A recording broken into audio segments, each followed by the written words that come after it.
Oke, selamat datang kembali di pembahasan mendalam kita. Hari ini kita bakal fokus ke bab 13. Judulnya Memberi dan Membiarkan Memberi. Menarik nih, dibuka dengan kutipan Emerson. Salah satu kompensasi indah dalam hidup ini adalah bahwa tidak ada yang bisa dengan tulus mencoba membantu orang lain tanpa membantu dirinya sendiri. Intinya sih bab ini mau bilang kalau memberi itu bukan cuma baik, tapi menurut sumber ini ya, ini kunci penting buat aliran energi positif dan kelimpahan di hidup kita. Nah, misi kita hari ini mau coba pahami dinamika memberi menerima ini. Ada cerita bagus di awal soal keponakan penulis sama Tik-Tek. Jadi gini, keponakannya umurnya baru 5 tahun, boleh beli sesuatu, dia pilih 6 bungkus Tik-Tek. Pas diminta sama penulisnya, mungkin niatnya ngajarin berbagi gitu ya. Si keponakan ini langsung kasih aja. Seneng dia. Nggak cuma itu, dia tawarin juga ke yang lain di mobil. 3 bungkus terakhir malah disimpan buat saudara-saudaranya di rumah. Senyum bahagia banget karena bisa ngasih. Ini kan beda banget sama pengalaman masa kecil penulis yang katanya lebih saingan gitu. Nah, ceritanya kan nyentuh ya, tapi gimana sumber ini nyambungin ini ke konsep energi atau kelimpahan yang lebih gede? Mekanismenya gimana katanya? Nah, pertanyaan bagus itu.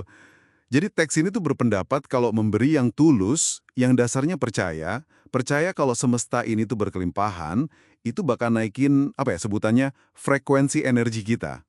Anggap aja kayak getaran batin kita jadi lebih positif gitu, lebih nyambung sama kelimpahan.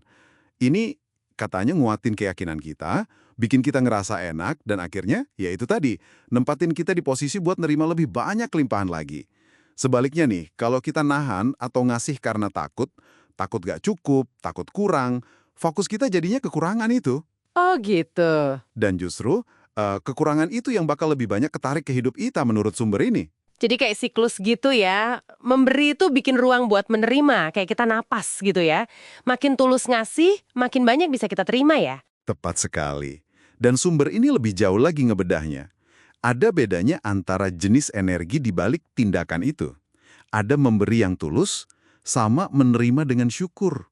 Dua-duanya kan dasarnya cinta, pasrah sama aliran. Mm-mm. Nah, ini beda banget energinya sama, katakanlah, mengambil yang egois, atau malah memberi berlebihan sampai si penerima ngerasa kecekik. Oh iya, ada juga yang kayak gitu. Nah, yang kayak gitu tuh, menurut teks ini, seringkali dasarnya rasa takut, atau ada kebutuhan tersembunyi buat ngontrol, atau pengen diakui. Getarannya beda, hasilnya juga beda katanya. Ada contoh nyata yang, wah, menarik banget di sini. Soal teman penulis yang kena multiple sclerosis, atau MS. Oh iya? Iya, mentornya nyaranin dia buat coba ngasih 29 barang selama 29 hari. Bagian dari penyembuhannya gitu.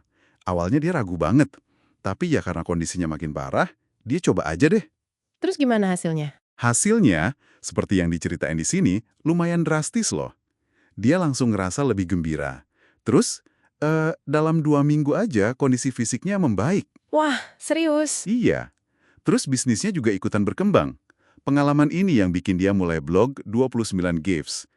Blog itu jadi inspirasi gerakan memberi global, terus jadi buku bestseller juga. Luar biasa ya. Gimana tindakan ngasih barang yang kelihatannya simpel dan konsisten gitu, diklaim bisa punya dampak fisik, finansial sebesar itu menurut cerita ini. Jadi, apa nih langkah praktisnya yang bisa kita ambil dari bab ini, buat masuk ke aliran memberi-menerima ini? Oke, sumber ini nyaranin beberapa hal konkret nih. Pertama, coba pilih 1 atau 2 yayasan atau tujuan yang emang penting buat kamu. Terus, komitmen deh, kasih donasi. Bisa waktu, bisa uang, sekecil apapun nggak apa-apa. Tapi rutin tiap bulan. Jadi kebiasaan gitu. Oke. Konsistensi ya kuncinya. Iya. Kedua, coba kasih salah satu barang kesayangan kamu ke orang yang kamu tahu bakal suka banget sama barang itu. Kalau bisa sih anonim. Ketiga, kasih tip lebih dikit dari biasanya.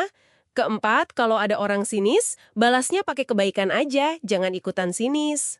Nah, itu bagian yang agak susah mungkin ya, tapi penting. Betul. Kelima, lebih sering senyum tulus, kasih pujian jujur, bikin orang ketawa.